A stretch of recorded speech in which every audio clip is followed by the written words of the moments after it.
From the southernmost point of dawn to the lands of always winter, what is west of Westeros and the shadows in the east, even if those shadows are coming from Mordor.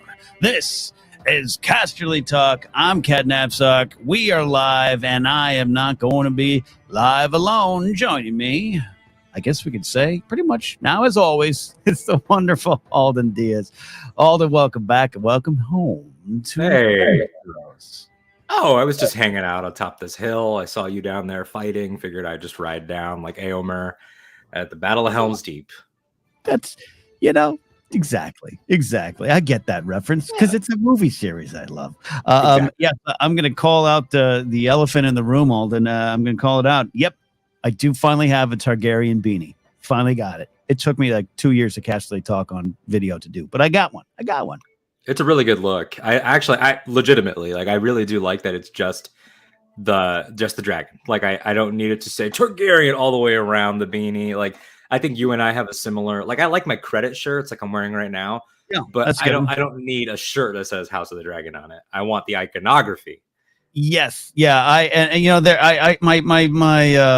The way I get those shirts, it's changed over the years. Like I have a lot of Game of Thrones shirts from like first season, second season that are just big. They say, "Hi, I watch this show."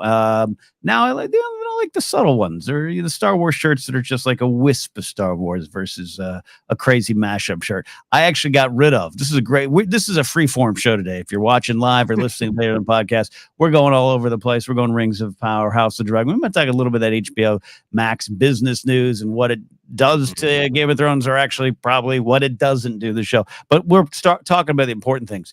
I got rid of all my Daenerys serial ripped apparel mashup shirts about 3 years ago. And I didn't even look back. I just donated them. Got rid of them. It was a time. No, it was it was definitely a time. It was not T Public. There was the other one. It was Ripped, and then there was the second one that they had really fun mashups. Yeah. And it was definitely of a internet age. The nerds were winning, so we were celebrating ourselves a lot. And then now I think we started to move away from it. I had a few of those. I had a Jakku Ray getting the idol from Raiders shirt. Ooh, that's pretty. I don't mind the mashups. Yeah, you're right. There was this bonanza, and Game of Thrones was part of it. Game of Thrones, I think, is one of the things that just exploded nerd culture out into the pop culture zeitgeist, without a doubt. That's why we're here still discussing it. But yeah, there was a little bit of me going, ooh, I literally in the 80s one time got almost choked out for wearing a Return of the Jedi shirt in like third or fourth grade. I'm going to celebrate not experiencing that by getting every Ripped apparel shirt that comes across. And Ripped was a good company. We worked with them at Schmoes, nice folks. So nothing bad there to say about them. But I just kind of outgrew them a little bit again. The cycle repeated. It happens. I mean, I look back at, I had a childhood experience, not as bad as like 80s, people trying to beat me up, but I had a ring on a chain, the One Ring, and I wore it in elementary school. I got it from Barnes and Noble or Books A Million, one of those, and some kids made fun of me, and I threw it in the dirt and I left it. And I wish I could time travel back to young me and be like, pick it up, make them pay. Corey Flem, I put this comment up if you're watching live here on YouTube. We're going to take some questions. We might have some people pop it in here again. I got a call from Eric Monroe to play. Corey Flebman says, I'm at work. Just stopped in to say what's up. Corey, thank you for saying what's up. And House of the Dragon merch is for sale at HBO Max. Alden, we'll get it. Let's touch a little bit on this news that's been dominating the entertainment world for the last couple of days. This HBO Max news, the Batgirl cancellation, or if you can call it cancellation, the locking of the film behind the wall forever. All these things. It's upsetting a lot of people. I totally get it. Understand it. It's infuriating on a lot of levels. It's frustrating on a lot of levels. I as a music fan, I don't mean this as a cynical joke. Welcome to the story of albums getting buried and never released, and artists having to fight for years to get their tapes back. This is just kind of the dark side of the business. But your thoughts in general, including things that you're upset about, but also let's talk about how it might relate or might not relate to House of the Dragon. Yeah, big picture, I think it's a complicated discussion, and we're not going to do an hour on Zaslav and his political views and everything, which are to put it in very simple terms, perhaps opposed to change and to progress and to having other voices at the table. If you look at the way that the Warner Discovery board is, for people watching that aren't familiar, Warner Brothers, you've known Warner Brothers your whole life. You ever watched a Looney Tunes cartoon? They're now Warner Brothers Discovery because of some being cut loose and then reforming, and it's all very boring and businessy. But that new board got a lot of old white guys, and all of a sudden these two directors, Adil and Bilal, who just had Ms. Marvel, they have this movie. It's in post. It's got Afro Latina as Batgirl. Christina Hodson wrote it, and then all of a sudden it's gone. And that was just the first little burst of what is a bigger problem of, has content now won? Are we going to weigh creative decisions by our possible tax benefits and write-offs? Are we going to strategize in a way that is almost a reversal of everything that happened in streaming? Because if you'll remember, this is the same company with HBO Max as that wing in particular that embraced what was happening during COVID and embraced the streamers and ran Christopher Nolan off after 20 years of partnership. And he called, he said, a bunch of us, some of the best filmmakers and actors woke up thinking they were working for the best movie studio and found out they were working for the worst streaming service.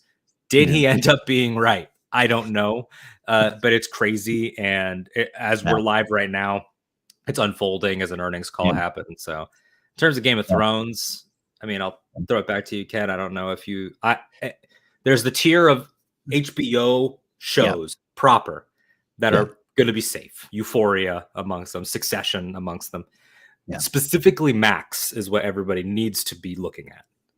No, it's definitely I have not taken that deep dive into it this week. Other irons and other fires, but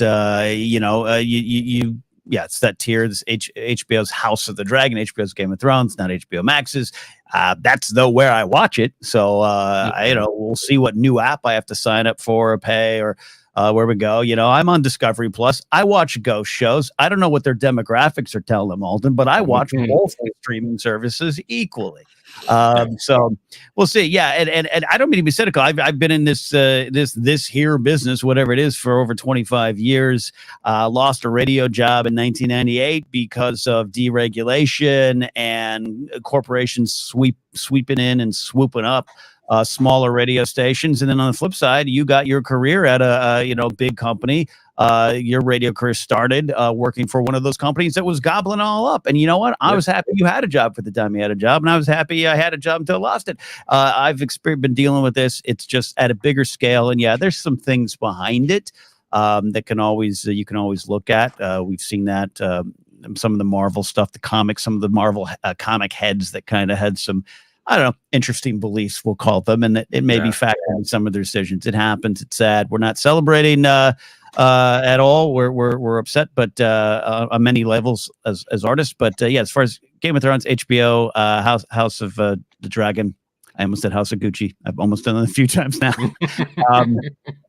It's okay. It's gonna be okay. And we're in this weird world where we're gonna watch. I'm not gonna lie and say I'm not going to. I'm gonna watch it. And hopefully one day I can see some of the other things that are now locked in vaults.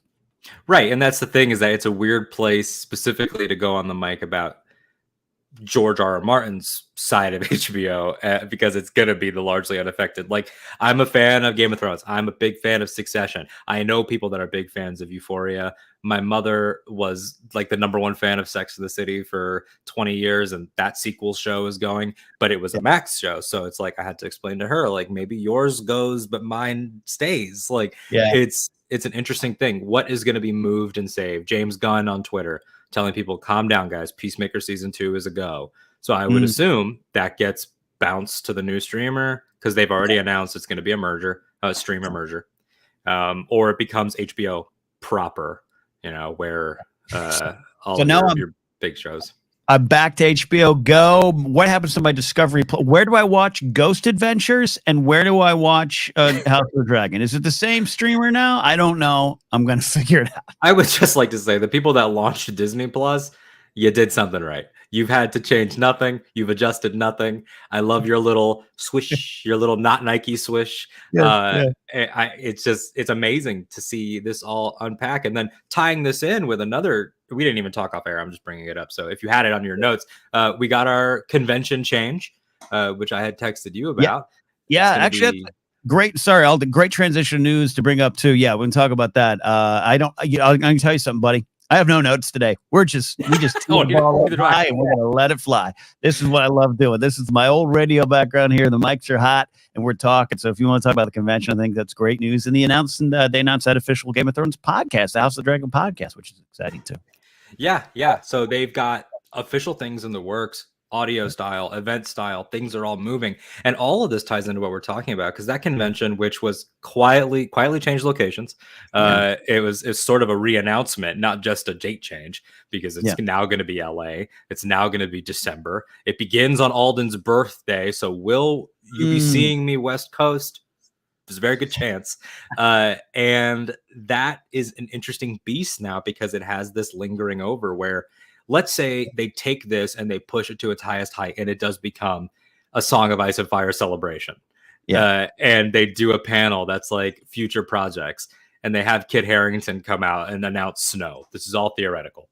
If they even make it that kind of con, like maybe it's not going to be a media thing. Who knows what kind of con it'll be. But this is now all hanging over that, where if Kit Harington said, we're doing Snow, people would say like, but are you really? Is it for sure happening? Where is it going to happen? Like it's changed a lot. Yeah, well, even looking on the animation side in the expansion of the world of Ice and Fire that was going to happen, and I still think some of it will happen on the animation side. And again, I don't know the details. Have not clicked on a lot of articles this week, so, and I know the earnings calls going on right now, so maybe some of these answers are out there. But yeah, that makes me frustrated. So I had some folks and some friends in town who were getting geared up to do some animation stuff. I'm really excited about some things we're working on.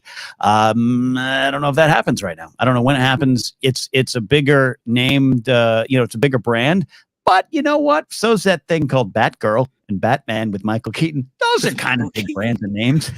That's the thing too, as I said to you off air, it's like streaming as an entity unmasked itself and revealed a dark side, a different truth. And it's like, if Michael Keaton as Bruce Wayne is seen as something that is worthy of being trashed for tax write-offs, then truly nothing outside of Kevin Feige's projects is truly safe in this landscape. And it's an interesting conversation to have, because we don't really know sort of what the creators are thinking now in terms of how they want to spend their lives. I saw a tweet from the showrunner of Dickinson, a show that I watched on Apple TV Plus about Emily Dickinson, and it was the Haley Steinfeld show, if anyone's watching and they were wondering what I'm talking about. And she tweeted yesterday, in light of this Batgirl news, I am glad that I spent my entire last day on set begging Apple execs for a hard copy of the seasons. She goes, I have the only ones. They gave me DVDs as a courtesy. They do not exist, and they're not going to be sold. And she's like, and I am so glad that I did that. And it's like, maybe somebody who's about to pitch to Martin is like, I'm not even going to bother. Yeah, it could be. Yeah, no, it affects how you make your art, how you earn money from your art, which go hand in hand, unfortunately. Some of this stress and some of these complications can force creative ways to get your stories out there. But that's a nice pat on the head when you've just lost your life's work or a project in a film you've worked on for years, So yeah, we'll see. But yeah, it's been interesting to watch. Like outside my eye when it first started, it's like, well, that home box office branding, I know it very well from this Dragon World. We'll see what it does. And on the flip side, on the other side of it, you have Amazon going, yeah, we're good for a while. Get ready to watch Rings of Power. I wonder how many people in the office are going, yeah, this is great. Get some negative press for them, because it's a war out there. It's true. And part of that war is fought with perceptions. I mean, again, Casterly Talk people that have been watching for, the last 6 episodes drink whenever we mention wrestling, because it's going to continue. The wrestling TV wars were fought with perception being one of the key weapons of, let's make them seem like a joke, and let's make the other side seem like, why bother watching was a big sort of thing, especially when one side was taped. It's like, let's give away their results. Why bother watching? The angle here for internally, I would imagine if you're Jeffrey Bezos, you're like, why bother watching that? It might not even exist soon. Like, that's got to be a snarky little element too. It will. Yeah, it's going to be good. But let's get to some happy news. I like that you brought up this convention thing. I was all set to go to the official Game of Thrones convention in Vegas. It was at the Rio, which used to be a high-end casino hotel. No, it's not so high-end anymore, but it's got Kiss mini golf. So I love going there. Next door is the Gold Coast Casino, which is very lower end. I used to go to a pro wrestling event there every year. So I'd love going to the Rio. I was so excited. I was so in Vegas, Game of Thrones. Let's do this. Then it got moved. The pandemic had everything, if not a lot, to do with it at the very least. I'm excited, not just because it's LA and I get to drive down the 101 to the LA Convention Center. I know it's a journey for you all if you decide to come up. But yes, Casterly Talk, we'd love to be there. We'd love to hang out, love to meet all of you there. And you just brought up a great question of what kind of convention will it be? When we hear, a convention, a Star Wars celebration, a San Diego Comic-Con, today, and for the last maybe 10 years or so, it's been news driven, right? What are they going to reveal? What trailers? Who's going to come out? But really, it's not the history of conventions.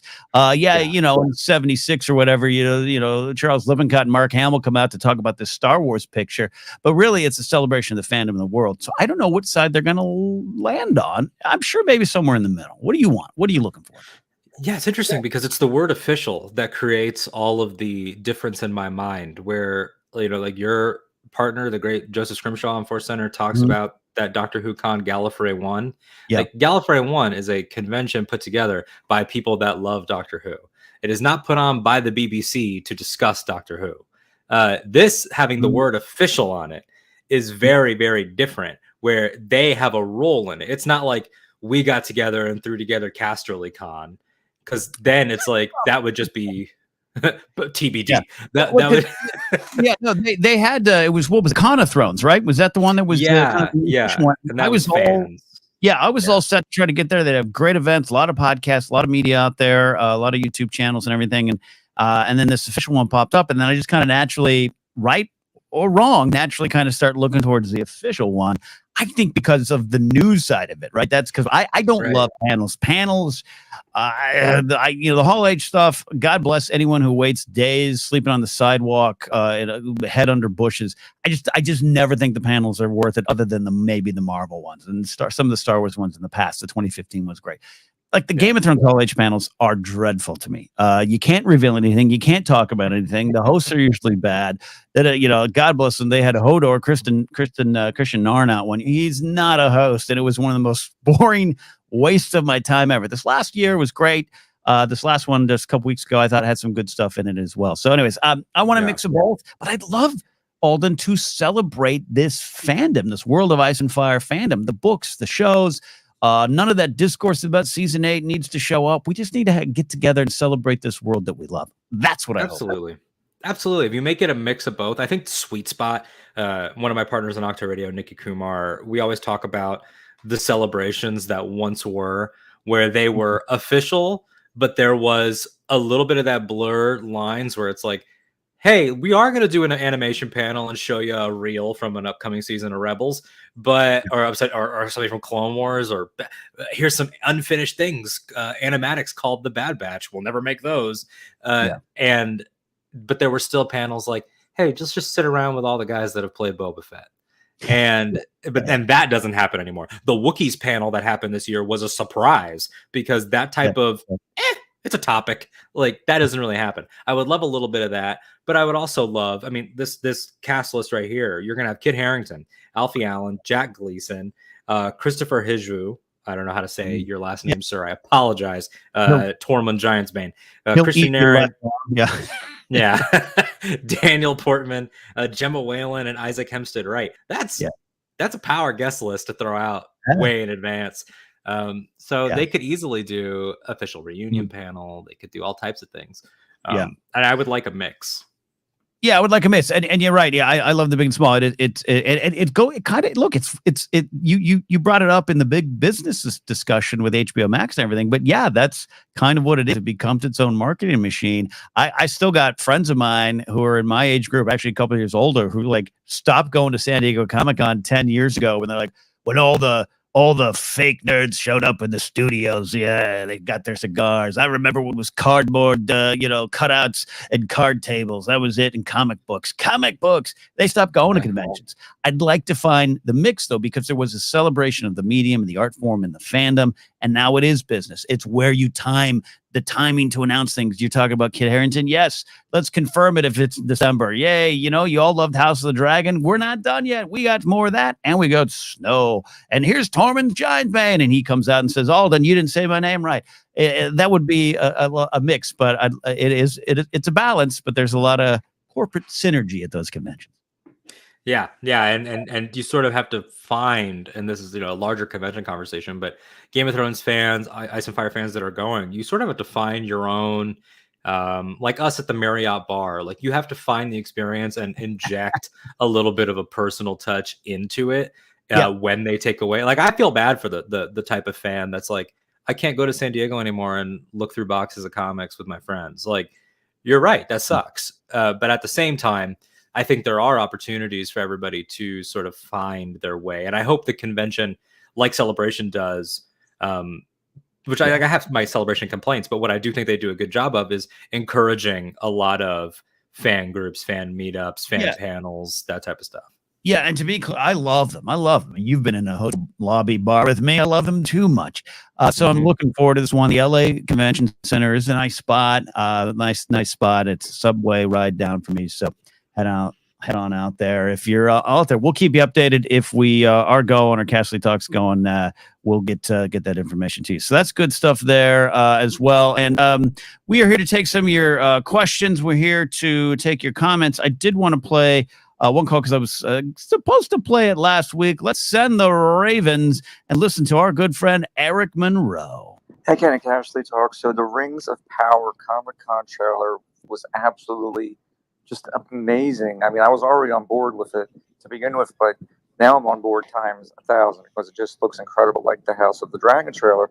A couple of my friends have mentioned to me they're a little worried that both shows are going to be on at the same time, and then it might create a discourse. But look, there's going to be a discourse either way. You're going to have people saying, "Oh, Rings of Power is so much better." You're going to have people saying, "Oh, House of the Dragon is so much better." But for me, I'm here to enjoy both shows, both worlds. I think you can love both. You don't have to pit one against the other. Just go along for the ride, and I think you'll be very, very happy. I love this call. I said I was supposed to play it last week, Alden. Forgot, Eric. I apologize for that because he's mentioning the Comic-Con trailer. We can get into some of that. I love the spirit of what Eric's talking about here. It's what we're trying to do here at Casterly Talk by covering both shows. But also, I don't want to sound like some naive, overly optimistic hippie in the woods in 1969 talking about changing the world of peace. But we're talking about a lot of nasty business stuff, tough business stuff, complicated business stuff. I'm not one who's just always going to be against the business of it because I make money. That's how I pay my bills. I want the industry to have a business side to it, and it's important to learn it. I always, young podcasters, young artists, young stand-up comics, learn the business you're in. But the counter to that is I think what Eric's talking about. Again, I don't want to sound over simplified and naive here. We're going to love both shows. We're going to celebrate both shows, and we're going to look at what works in both shows. We're going to look at what both shows are saying. There's no need to choose. There is a battle. There's a streaming war. Amazon puts this show out, says, yay, September. HBO comes back and says, guess what? 2 weeks earlier or so, we're going with our show, which upset Amazon. It is war. Andor just got moved. She-Hulk. It looks like Disney finally understands you can schedule shows on different days. This will be great. Yes. Always some cynicism when talk. Even the Andor move is slightly frustrating for a lot of fans, but also there's the lumping of the 3 episodes, which might be about watch time and rankings and subscription. The business is going to be the business. Alden, we don't have to take, say it this way, we don't have to take part in this fight. Everything in pop culture 10 years or so ago became a fight. And I used to produce one of the shows that was about fighting about movies. And it was fun. It was a lot of fun. But then that became like how you discuss movies and how you enjoy these things. We got 2 potentially really wonderful shows. I'm rooting for both of them. We're going to celebrate both of them.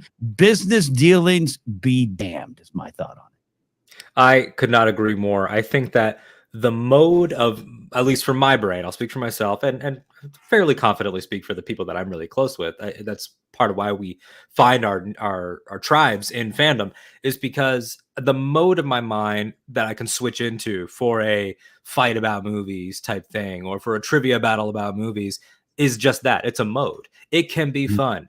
Oh, who's your favorite Batman? Oh, I like Christian Bale. Oh, I like Ben Affleck. Let's debate that in a fun way. But when I'm actually engaging with the art, I just have like a really strong aversion to putting something down to raise something else up, because we haven't seen a single scene of these shows that they haven't shown us. Like, we have no inside track.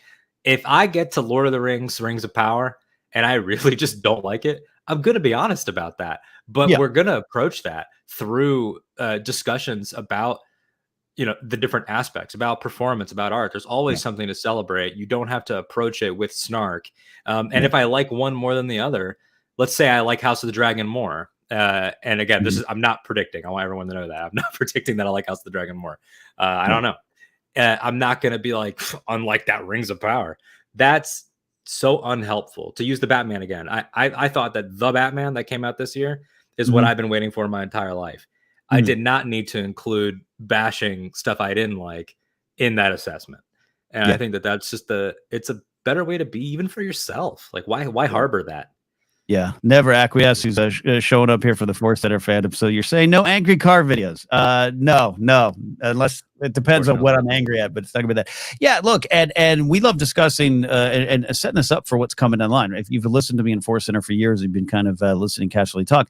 I love engaging with what's presented in these stories and attaching it to my own life and find out what am I being what am I being taught? What am I hearing? What am I being inspired by? That's why I keep coming back to these, because I have other shows that I watch that I don't have podcasts about. The reason is I watch them. I go, that's great. Cool. I'm going to go make dinner.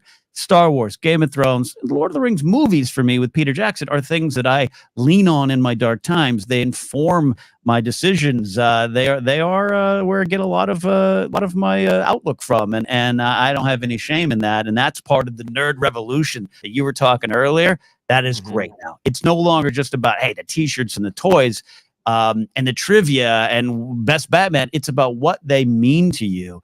And that's what we're here to celebrate, and that's what we're going to continue to do. So I love that there. I love this comment here from Heath Jones.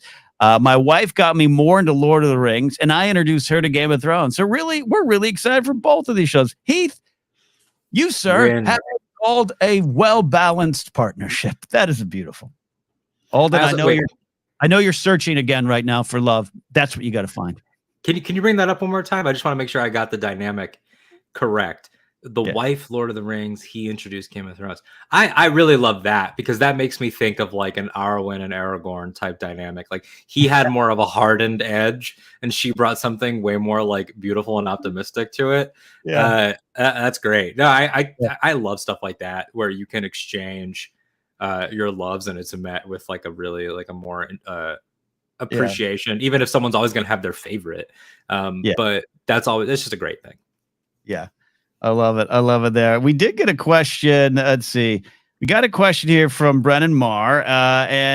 Do we think Morgoth will appear in Rings of Power? I forgot to see this. LQ says, yes, Casterly Con is a nice ring to it. Yes, it does. It does. So what are we looking at? And this is for those who it's so funny. The last couple of videos, I've been very clear. I love this world. I'm not lost in this world. A lot of the details, particularly the Second Age, I'm looking forward to exploring and getting to know. Morgoth is not, I'm familiar with it. I can look it up on the internet and go, yay, that's a thing. I have no thoughts I don't know. What do you think and what do you want? I think that Morgoth will hang over this show in the same way that, I don't know, like the Clone Wars sort of hangs over New Hope. Like that kind of thing that we throw around in dialogue and maybe glimpse in some of these flashbacks, because we know that our eagle-eyed Tolkien experts can look at the footage so far and say that's first age, that's definitely first age, that's the kinslaying, that's this battle, that's the maybe there in like an abstract, like more so the horrified faces of the heroes type way. I don't think Morgoth will be cast and have scenes. It's a big bad you can play around with, of course. But I like what you're talking about. The shadow of a big bad can have an influence on the show as well there. So not unlike the Mad King. Yeah, no, that's a great way to look at it. Something that's not just referenced, but there's the Mad King and what happened and what he did and what he was and what his legacy was and what his genes were hung over 8 seasons of that show. I love that. That's a good example. There we go. Thank you, Brennan, for that there. We got Big Lou checking in here. Do you think Rings of Power will delve into what the Rings power actually is? I'll start with this thought. There was that great featurette released this week on Entertainment Weekly, which you saw the showrunners kind of saying some stuff. And, as we know, the Second Age, they're going to scrunch a lot of things up. They're going to have to. And it's an undiscovered country, so to speak. And they kind of talk about that in that featurette. And it gives them some room to play. And that maybe is where the danger will be found, where some of those Lord of the Rings lore masters or the Tolkien lore masters show up. They're a fun breed. And they'll start having a lot of thoughts about what should be or should not be in the show. But they talked about, hey, this is that era where some of these big things happen. So to Lou's question, I don't know specifically. I don't know. But like that's something that the show could do. Big answers to big questions because it's never really been explored. Yeah, like again, to that sort of alluding to it in abstracts, I think is something that the Jackson films embraced really well when adapting this mythology. And you move sort of into conversations about things that they added for the movies, like Arwen's life force being connected to the even star, like the light of the even star is dying, Aragorn, like that type of stuff where it's like, wait, but how does that work? It doesn't need to stop to do that. So I almost think like with Celebrimbor being a character in the Forging of the Ring is going to be I don't know what season that event will take place, but when that does happen, I would anticipate discussions between Sauron or whatever form of Sauron and Celebrimbor, maybe about the intent, but I don't think it'll be a breakdown of, and with this ability, I can do X. I don't think we'll get that, but I do think that we'll have the conversations that have always been sort of lost to myth, which I think is really exciting. So I love that. I just know that.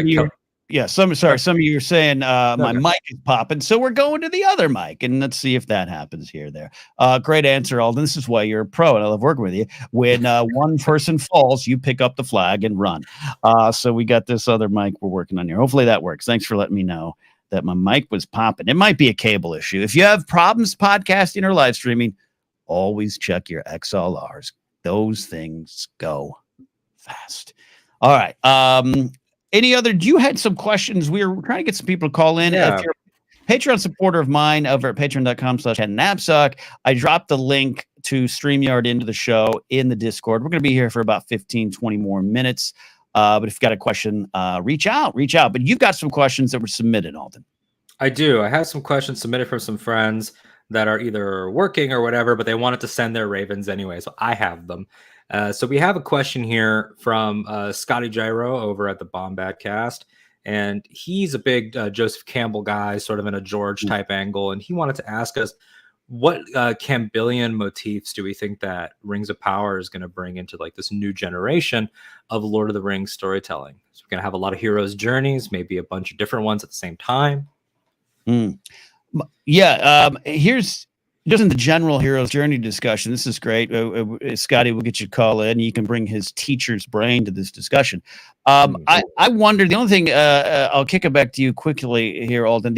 What I wonder about the Rings of Power, we've kind of talked about it, is there going to be a simplicity to the journeys, the good versus evil, the good natured vibe of the show, is that going to vibe with the rest of the world? That it is right now, that wants the Batman or wants some darker and grittier things, which I understand. Yeah, that's what I'm looking for in the House of the Dragon. A little more muddied waters, but Star Wars and Lord of the Rings, I always go back to, are kind of more straightforward. So whatever it presents, I wanted to present it to a new generation of fans. There's going to be a lot of people of many ages, but particularly young fans, discovering a lot of that Joseph Campbell stuff, a lot of the path forward, a lot of the big choices through Rings of Power. And I want the show to stay true to that and stay true to that kind of that journey. I would agree wholeheartedly. I think that it's an opportunity here for any eyes in path that a viewer wants to take.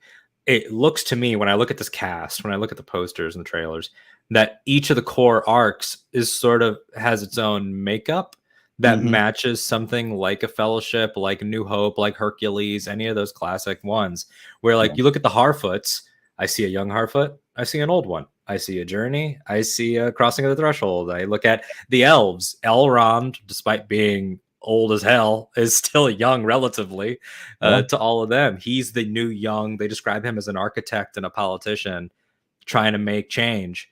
And someone like Celebrimbor or Gil-galad is going to be that older mentor figure. So you can break all of them that way. I mean, young Isildur probably being the biggest one, with Elendil being there. It's so funny because I literally I'm scrolling along here. I have some stuff up here. We got Isildur being played by Maxim Baldry. What a name! The cast has wonderful names. In Maxim Baldry, Morfydd Clark, like these are power names. Maxim Baldry. I mean, that's a secret agent. Yeah, he's not a main character. He's not a main character, sure. But the fact that he's there, and anything that he does that might be considered good or inspirational, in the back of my head, I'm going to be like, well, what are you going to do with that? But it becomes a lesson of where you start out and be careful of where you could end, all that kind of thing. Yeah, absolutely. So I do think there's going to be a lot of that, a lot of classic Threshold stuff, a lot of classic Campbell return or Campbell, I'm no longer for this world, which is sort of where Frodo ends up. It's where Luke Skywalker ends up. A lot of them. I mean, you can apply this. I mean, that's why it is the monomyth. And is it perfect? No. Has it aged greatly for women and people of color? Not really. But we have been able to still apply it in those most broad ways, with, of course, the knowledge that Campbell was a man of his time. But no, absolutely. And in a show like Rings of Power, how can you take what was created and presented and developed in the past and apply it and keep the spirit of it, like I've been talking about, but apply it to new stories, new people, new generations, new points of view, new perspectives. That'll be part of the fun challenge. I think they're up, but I think that'll be part of it. There you go. Big Lou's got another one. Then I'll pitch it back to you here. If given the choice, would you live in Westeros or Middle Earth, and where in those worlds? This is like one of the Star Wars questions. Where would you live? And it's like, it's either going to be Naboo or Coruscant. That's where I go. Yeah. See, I go to threat assessment. I don't know what that says about me as a person. Yeah, no, it shows you're smart. It shows you're smart. Because it's like, I was like, oh, Middle Earth for sure, because the people are better. And then I was like, wait a second. Middle Earth has dark gods. I mean, that's what they are. I mean, like the Morgoth, Sauron, the Balrog of Morgoth, the not Shelob the giant spider, the Ungoliant, the even more giant spider that birthed all the giant spiders. If I run into Shelob, I'm not too bad with spiders, but I'm turning around that. No, threat assessment is a great thing there, and that's why. Look, I always say the place I want to go is the Wall. That's perfect for me. I like cold weather. I'm in a very happy long-term relationship now, but for years it wasn't, and I could have given it all up just for some solitude. I was a security director for a lot of years, so that's always this, like, my job to protect something that's not necessarily there. It's a concept, so I can get behind that. It would have been a little dour. I would have wanted some sun at some point, but I always answer that. So I still think Westeros. I think, though, I might want to Westeros. I don't love the heat. If I have to live there forever, it might end up being Dorne. it just might be Dorne. Yeah, if I could pick down to the city like you're doing, or down to the place, Rivendell. Rivendell inside of Middle Earth.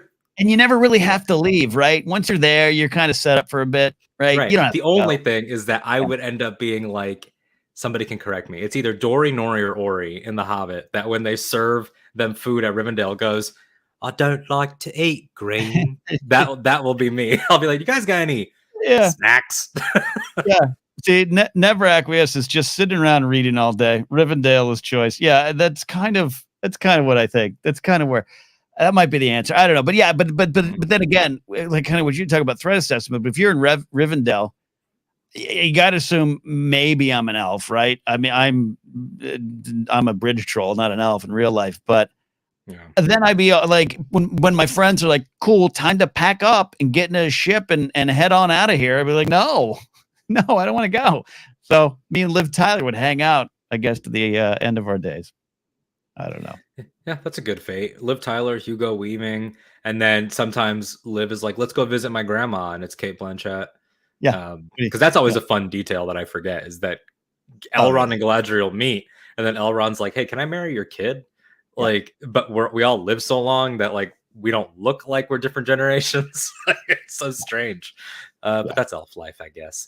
So that's good. We got a live call coming in here. Then we'll get to some more from you here. Want to add our good friend Brennan Marr to the show. Brennan, how are you doing? Thanks for calling in, man. What's your question? Well, it's funny because I'm fairly new to the whole Game of Thrones thing, but I'm very excited about House of the Dragon. That's awesome. And I never. It might be blasphemy to admit that I never finished Game of Thrones, but I got far enough in that I think I know what's going on in. Yeah. How far in did you get to Game of Thrones? Till season 6. Well, you're so close. You got time. You can do this. Remember that those last 2 are shorter seasons, Brendan. Yeah. I remember all the yelling that people did about him. Well, there was no yelling. Everybody did about The Last Jedi and the Rise of Skywalker. So. Everybody loved all of those things, Brennan. Everybody loved all of them. You could do it there. That's great. Great, Brennan. This is an exciting opportunity to get in. Yeah. And see what were the Targaryens up to all those years ago, and were they just as ridiculous as they were in Game of Thrones? So yeah, I think the answer is going to be even more. More, and all that blonde hair. Yeah, because it's funny because like skin tone. Yeah, John included. Correct me if I'm wrong, but I believe we have 4 Targaryens in Game of Thrones throughout. So you got Jon, you have Maester Aemon, you have Viserys, and then of course Dany. And that's sampling. Those 4 quarters are so different, each of them, that we're going to see a. Is there even a Venn diagram? Is there a Venn diagram? I guess Jon and Dany, because of what they, their adult activities, might be the only connection there. I don't know. On that note, I was wondering, yeah, is this going to be a more uncomfortable incest in this series? Yes. It's going to be an uncomfortable level of it there. Yeah, absolutely. Yeah. There's going to be people that either are participating in it, come from it, or know of it. And all of those things will be happening sometimes at the same time. Okay. And I think I agree with Ken. I would live in Dorne. And I'm sweating in my I hate heat. Yeah, I hate heat. I want to join the Night's Watch. I've always thought that's where I'd go, but a lifetime in Dorne, lifetime of the Wall, you might have to. I mean, those sand snakes. Yeah, well, there you go. Ed Oprah Martell himself there. Brennan, they would want to hurt me. Thank you for the call, Brennan. Yeah. Thank you. We appreciate it there. Another call coming in here, but Alden, you got some more pre-selected questions. Yeah, we got some questions here coming in from my buddy Nick Kumar, who hosts the Rebels show with me over on Octo Radio. He was asking about what are the characters, or each of us pick a character from House of the Dragon, pick a character from Rings of Power that you think is going to end up being the most surprising, whether because of the choices and the performance or the wider fan reaction. So the fan reaction kind of leans into what we know of them as well. Yeah. Phrase it again for me. What's the breakout? Pick a character from each show, one from each, that you think are going to be those surprising characters, either for actor reasons or for who that character is. I am so excited for like Viserys the First, Rhaenyra. I've started Daemon Targaryen, Matt Smith. That's going to be great. I'm really interested in the Sea Snake, Corlys Valoran.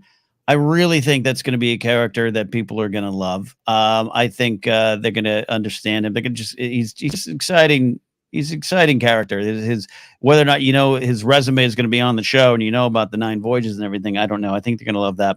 I think that is good. But I got to tell you, I want people to. I'm curious about Alicent Hightower because early on some of the press, it was even in some interviews, she kind of, there's some Cersei connections. And you and I were talking about it last week, but even last week we talked about the panel of like Olivia Cook saying, she's not necessarily the villain because this is also the world of Game of Thrones. So I think there's a lot of excitement for Rhaenyra, a lot of excitement for just the battle itself and Daemon Targaryen. I just think she might end up being more sympathetic than even maybe I'm expecting. And I think there's going to be a lot of people behind her. It's going to be like the blacks and the greens. We're going to have the battles of the fandoms, I guess. Yeah, I think that for House of the Dragon, I was going to pick Alicent as well, where I think that she'll be a surprising, sort of weirdly sympathetic character. Sympathetic in a way I don't think people are used to, in a way that may be inappropriate for this show with its battling and taking on directly gender roles. I think that we will give Alicent the treatment as a culture that a lot of people give like Kylo Ren, where people will be like, that was terrible, but I really understand it. I think she'll be that type of character. And then for the ring side, I really think that the standouts, I think that King Durin the Third and Durin the Fourth are going to be standouts because they're different than Gimli, just based on what we've seen of them and know of them. Hosting elves in Khazad-dûm, I think with that, maybe Elrond and the Durins are going to be a surprising and like exciting thing for people because we'll see a lot of the origins of that beef. And Durin was supposed to be the king that was like the most kind to the elves and had good relations with them. So that's the first place that my brain goes there. Yeah, that's a great answer. For rings, I'm looking at like Arondir. I think that's how we're saying it, right? Arondir, if you want to just look at it on the page. You got Ishmael Cruz Cordova playing this character, and it's being pitched as kind of like an underdog, and an underdog full of a lot of action. And love the stuff in the trailer so far. And I'm just, I think that's going to be one of those characters that people are going to get behind too. We'll see, because like I said, it's being pitched as discussed, especially reading an Entertainment Weekly article this week as an underdog. And I think that works for these kind of shows, these big kind of things. It works in Game of Thrones, which I think Song of Ice and Fire, other than John and Danny, kind of up there at the top, but like George deals with just a lot of characters who are the underdogs of society. They're under the foot of the world. So that just might translate for me on the ring side there. Absolutely. Even when you have a character in Game of Thrones who comes from a world or comes from a position where there's an inherent built-in power. I think of Brienne being a lady and being, this coming from an isle that was beautiful and renowned, and her father had power, and on the flip side, someone like Theon, who is the son of this lord and sometimes a king, and depending on if you ask him, he'd say a king. But still, they're both underdogs. And Arondir is this elf who will live forever and has all these skills and all these powers and this ability, and he looks like a total badass and everything we've seen, but still, what's going on inside? And we know he has this romance with this woman who's mortal. And we've seen that in Lord of the Rings before, but this time it's the flip where it's, the guy is an elf. And so we'll see sort of how it goes for him. But already, I love, man. I want it to work out for them, for those crazy kids. For those crazy kids. That's all we want. We are almost out of here. But before we do, I definitely want to make sure we will get this call from our good friend Donald Long. Donald, welcome to the show. The banner. Look, the banners. Just unfurled all the banners. What's up, Donald? What's going on? You can get your own on Amazon.com. Jeff Bezos is all about. What's your question today, Donald? You just mentioned real quick about the podcast. I didn't get your thoughts if you listened to that at all. The official Game of Thrones podcast. The official Game of Thrones podcast? Yeah. Or keep saying Game of Thrones in a general sense, a general term. House of the Dragon. Yeah, I haven't had a chance to listen to the host. I know what is his name? Jason Concepcion. He was the Hall H host. Yeah, that's a tough gig. It's unless you're Ash Crossan, you're not really. It's hard to host those big panels. They're a thing. With a show that didn't come out yet. Yeah, the show didn't come out, but I think he did a bang up job with it. And then the other host, I forgot. She does great work. I think not with the Ringer. She's one of those big shows. I think her name's Gina. I apologize. I didn't write it down, but I'll give you my answer, Donald. I really love that exists, and I think a lot of these big properties should do that. I have on the Star Wars side, Force Center does its thing. I would never think Force Center would ever become an official Star Wars podcast. I don't think that would be the case, but room exists for them to do that and to do it in a good way. Much like when they launched the Star Wars show. I was at Collider Jedi Council when the Star Wars show launched. Watch that first episode again. They all but say, hey, a lot of other people are doing this, but only one is doing it from Lucasfilm, and it's us. And that was Andy and Peter when they launched it there, and then Carboni took over, of course, second season with Andy. But I thought that was a good idea. I thought it was like, yeah, you might as well. This is the new age, the digital age, do it. So I always wanted an official Star Wars podcast. Like that would just make a lot of sense. They rely a lot on the fan podcast ecosystem. It's a lot of wonderful free press. We're part of that. Do it too at Force Center. But I wouldn't change a thing about what we do at Force Center. So I'm glad to see it. I think it's a smart move from HBO to do that show. Alden, what do you think? Completely agree. Quick production note. I looked it up. Jason Concepcion and Greta Johnson. Greta Johnson. It's Greta Johnson. Yes, you're right. Shout out to you, Greta Johnson. So sorry for forgetting your name. And I completely agree. I support this. Catch me off air if you want my full unfiltered thoughts about why people should be controlling their narratives and why it'd be smart to do this for all of these big brands. I think that, controversies aside, like sometimes it can be. Sorry, I'm cutting you off. A couple years ago, HBO did an official after show, and they got a couple guys I think who were from the Ringer or back in Grantland, the old days, which I used to watch or used to read Grantland before it moved to the Ringer and stuff like that. I thought it was a smart idea. It was the after show days, which I've done many and been a part of many. It lacked a little something. It wasn't them. It's just, I don't know. There was something about that didn't work. And that after show phase kind of filtered away in some of those big shows. So I understand why they don't do that. Podcasting is different. It when done right, it's a broadcast medium. And I think something like Star Wars, it's not all just going to be flowers and fireworks about the property. You can bring on creators to talk about these. You can bring on actors to talk about tougher questions or grayer areas of the conversation. So I really hope they do that with House of the Dragon. I think it's a medium that allows for that and allows for it under an official capacity. I don't know if I'd put Alden on things like that. I don't know. You might just flip some tables. I'm kidding. But That's true. Stay tuned for the table flipping soon. Once the season starts, Ken has no idea what I have planned. But it's true. And I think that, controversies and accusations of corporate safeness aside, there will always be that. They could unleash this show, House of the Dragon podcast, and it be the greatest thing ever. And people will still say, you're just protecting the brand. You can never escape that. As far back as you go to Talking Dead, which is still a thing, I believe, you'll never escape any of that. But HBO Max did do the Peacemaker podcast, which, while fun and light, as much as the rated R Peacemaker could be, they did have some fun cast interviews and things like that. And I think if you dive into that and just crank it up even more, you've got something there. I think people should be controlling their narrative. And I think that I will give a shout out to Paramount Plus, who I think is the standard bearer for this right now. Their Star Trek Ready Room with Will Wheaton is fantastically produced, fantastically hosted. They combine aspects and really celebrate. We're going to have a whole segment about why the Enterprise bar looks like this with the production designer, and really walk you through. But then we'll sit down with, you know, Ethan, who plays Spock, and have a juicy actor conversation. That's the kind of stuff that I wish all the brands would be shooting for. Yeah. It's not just about getting to the game. I saw there was even like an official HBO House of Dragon trailer reaction from the channel. I don't know if that works for me. I don't know if I need to see that.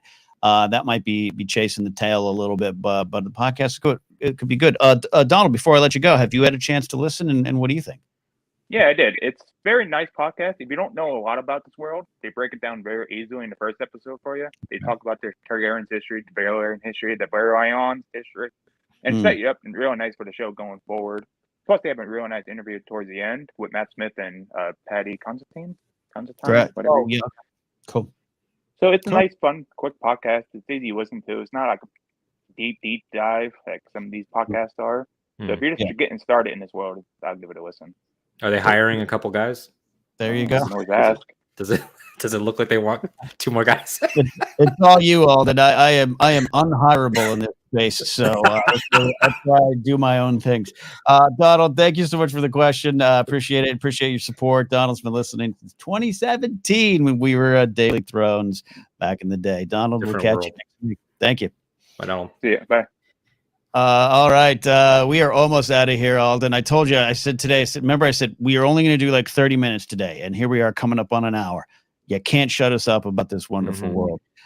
Before we go, I want to let you all know here. Thank you to everyone who's been watching live. If you're watching later, thank you so much. Give us a like on YouTube. Give us a sub. We're trying to grow this channel out, but we've always been a podcast first. You can find us on Anchor, Apple Podcasts, Google Podcasts, all the spots where podcasts are. We do want to let you know we got some videos coming out this weekend, and this is our take at explaining things. First in a series here, King Viserys I, House of the Dragon. Get ready to know this is for folks like Brennan or anyone else who's like, hey, I kind of want to know this world. I don't want to know all the details, but I kind of know what's going to happen. Want to know what's going to happen with these characters going in. We got you covered here. We got 2 videos coming your way with Rhaenyra and Viserys and more on the way as we get ready for House of the Dragon. Gonna be a lot of fun. We appreciate you guys following us so far, but we hope you enjoy more of the videos we've got planned. There you go. Alden, any final thoughts? If you have a quick question from someone else, hit us with that on the way out. Sure. Yeah, I do have a perfect ending little stinger question. Right. This one comes from Twitter, responding to the Casterly Talk account. Follow us at Casterly Talk is now on Twitter. From Justin at JCC125 asks, what dragon are you most looking forward to seeing? Ooh, yeah. And so I was, it's just a great question. I was looking up and we're looking, I know there's been this, there's 17 dragons in House of Dragons, but Miguel Sapochnik said there's 9 in the first season. I don't know if I'm quoting him specifically, but there are a total of 17. 9 will meet in the first season. This is confirmed. I'm reading this article right here, right now. And he talks about, look, Caraxes and Syrax, I'm definitely looking forward to seeing what's going on with them. But beyond just a specific dragon, Alden, it's what he's talking about. How this is a great interview. It's like we didn't want to do Drogon, and then we did all these things, and we went full circle and realized, yeah, we need to do Drogon. But what they're doing is each dragon kind of has their own personality. They even describe one as kind of like an old granny. I want to see that dragon. He does not list what dragons they might be. You can take guesses on who might be what. But I love that because there's so many dragons. We've dealt with 3 in the first series, and really at the end of the day, Drogon takes the lead without a doubt. I like this approach. I think it's wonderful, kind of developing personalities. It's like a dog. And that's why we love these dragons. So that's what I'm looking forward to more than any specific dragon. Yeah, for me, it's that dog point. I made the same point on one of our episodes that when I hear Matt Smith talk about Daemon and Caraxes, I think about my relationship with my dog Mando, and how we do sort of become the same. That whole dogs and owners start to look alike. I don't know about that, but you do start to feel like one entity. And so I do think that Caraxes is going to be special in terms of the fact that he's a giant arm of this being of chaos that is Daemon Targaryen. This dragon, I want you all to know, I feel like I'm like hyping this dragon like he's a pro wrestler right now. This dragon has his own alias. When you go to the wiki of Ice and Fire, it says alias the Bloodworm. What kind of animal gets his own nickname? Like, that's how you know. But it's like we have every dog has all the names, right? We have Frances, who's Franny, who's the Franny Cakes, who's the Frances Bean, who's the little. She's all the things. She's our little noodle. But here's the actual quote. This is from Sapochnik. One of them's got a bad leg. Another one's much more like an eagle because she's kind of neurotic, and another one's like a curmudgeonly old granny. That's the dragon I want to see in House of the Dragon. Love that. I am excited for Granny Dragon. And then, of course, the Black Dread elephant in the room. Will there be a flashback? We know we were going to see a skull. That we know. Yeah, they're going to get scared. I think I'm praying for a flashback. I would love to see the Black Dread flying with Viserys, the younger Viserys on top. Be great. That would be fantastic, especially because he is the one saying, maybe this is a power we shouldn't have trifled with. I'm no longer a rider myself at this point in his reign. I love that theme. I love that theme connection, Alden. So we love a theme connection. We love what we do. But then, if it's someone like Daemon whispering in his ear, like, but come on, you remember how awesome it was. I know we get to see it. Like, it's interesting for sure. That's good. Great question, Ann. See, that's why you're a radio guy and a radio producer yourself. You know how to take the show home. Alden, thank you so much as always. You can find links if you're watching on YouTube to the stuff we do, including Alden Talk Radio. But Alden, you got some big news you announced this week. You have a cool interview in the can coming for a great charity event. Talk about the charity event and talk about what you got coming on that show. Yes. So for those of you that know or maybe don't know, Ken and I are both Star Wars podcasters. There's a group of Star Wars podcasters that's been coming together for the last 3 years to do an event called Podathon. And Podathon directly benefits Make-A-Wish. All the money goes directly to the Make-A-Wish Foundation. And I do mean directly. It never touches anyone involved. The portal is set up by Make-A-Wish. It's an officially affiliated thing, press releases, all that. This is the 3rd year. I wanted to go very big. And I netted me a Rian Johnson, the director of The Last Jedi and Knives Out, Glass Onion, Breaking Bad, all that good stuff. For me, the interview's in the past. It's already done. For everyone else, the interview is September 17th, 8 p.m. Eastern, which is 5 p.m. Pacific. It airs. I'm really proud of it. And it's going to be the last thing on the card that day. And it's the main event. And let's see if we can push the $10,000 goal all the way into the sun. We're already 10% of the way there just after the Ryan announcement. That's great. So let's kick it up for these kids. He could not have been easier and cooler. I don't know what he thinks about House of the Dragon or Rings of Power, but I do know that he is dipping his toes into TV, and we touch on that a little bit too. That'd be great. A Rian Johnson House of the Dragon episode will be wonderful. Look for that. Look for that. We'll put some links to that in the shows going forward as well to support the charity event. Scotty, Pete, the whole gang do a great job. So that is it for this week. For me, just follow me at Napzok. If you're local, got some stand-up comedy shows coming soon. You can find information on my website at Napzok.com. Don't forget, it's all set up top. You can follow us on Twitter at Casterly Talk. We also have a Facebook page. If you're a curmudgeonly old granny dragon, that might be where you find us there. So that's it for now. We'll see you next time here on Casterly Talk.